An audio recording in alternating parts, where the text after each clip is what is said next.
আসসালামু আলাইকুম রহমতুল্লাহ। আমরা অনেকে আউটডোরে ট্যাঙ্ক রাখি, গ্লাস ট্যাঙ্ক আমরা আউটডোরে অনেকে রাখি। তো আউটডোরে রাখার ফলে হয় কি, আমাদের সানলাইটের কারণে প্রচুর পরিমাণে অ্যালগি জমে ট্যাঙ্কে। হ্যাঁ, তো আমরা আজকে দেখাবো কিভাবে আউটডোরের ট্যাঙ্ক মানে গ্লাস ট্যাঙ্কগুলো আমরা পরিষ্কার করব এবং খুব ভালোভাবে পরিষ্কার করব যেন গ্লাসে ট্যাঙ্কের কোনো ক্ষতি না হয়। এইভাবে আমরা আউটডোরের যে গ্লাস ট্যাঙ্কগুলো এগুলো আমরা আজকে পরিষ্কার করব।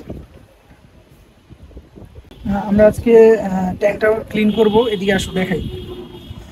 আমরা হলো এই এই যে এখানে যে গ্লোয়ের উপর যে অ্যালগিগুলো লাগছে এইগুলা হলো আমরা খুব সাবধানে মানে ঘষা দিতে হবে, কারণ এইগুলা যদি আমরা বেশি অতিরিক্ত জোরে ঘষা দিই অথবা অন্যরকমভাবে ঘষা দিই তাহলে এইগুলা আপনার গ্লুগুলো একদম ছুটে যাবে। তো এটা আমরা আজকে দেখাবো যে কিভাবে একদম খুব সাবধানে ইয়াগুলা অ্যালগিগুলো আমরা রিমুভ করবো।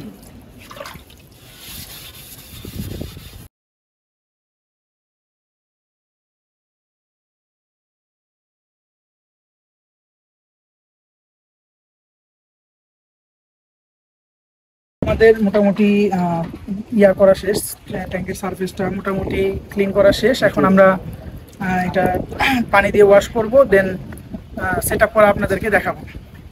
হ্যাঁ, আপনারা দেখতেই পাচ্ছেন আমাদের এখানে বৃষ্টি চলে আসছে অলরেডি আমাদের আউটডোরে। তো আমরা একটু তাড়াতাড়ি এটা যত তাড়াতাড়ি সম্ভব এটা ক্লিন করবো।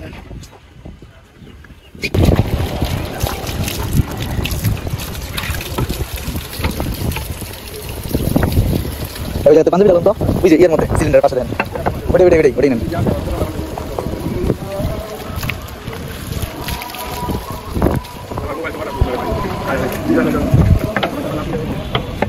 বুঝতে তাহলে ভিতরে পড়ো। এই বৃষ্টি বাড়ছে, এসে পড়ো পরে করো কিন্তু বলে বৃষ্টির কারণে আপাতত স্থগিত।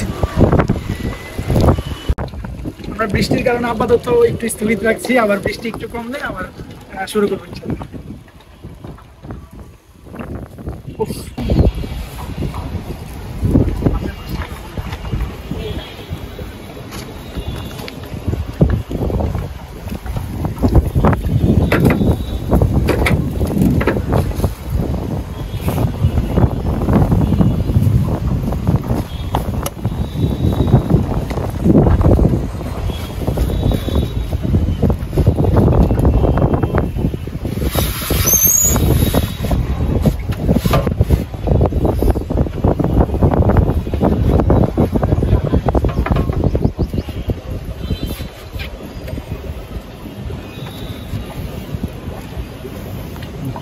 আমরা ট্যাঙ্ক পানি রেডি করছি, এই জন্য আমরা লবণ ইউজ করতেছি পানিতে,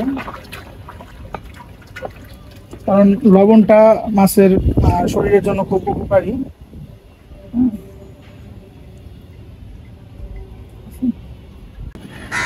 আমরা ট্যাঙ্ক মোটামুটি ক্লিন করলাম, সেট আপ করলাম, পানি রেডি করলাম মোটামুটি। এখন আমরা আমাদের ঘরের কিছু বাচ্চা ছিল, এই রাঞ্চো ক্যালিকো রাঞ্চো মোটামুটি প্রায় অ্যাডাল্ট হয়ে গেছে। এগুলো আমরা ব্রুড হিসেবে রাখছি, এগুলো আমরা এখন ট্যাঙ্কে ছেড়ে দিব ইনশাল্লাহ।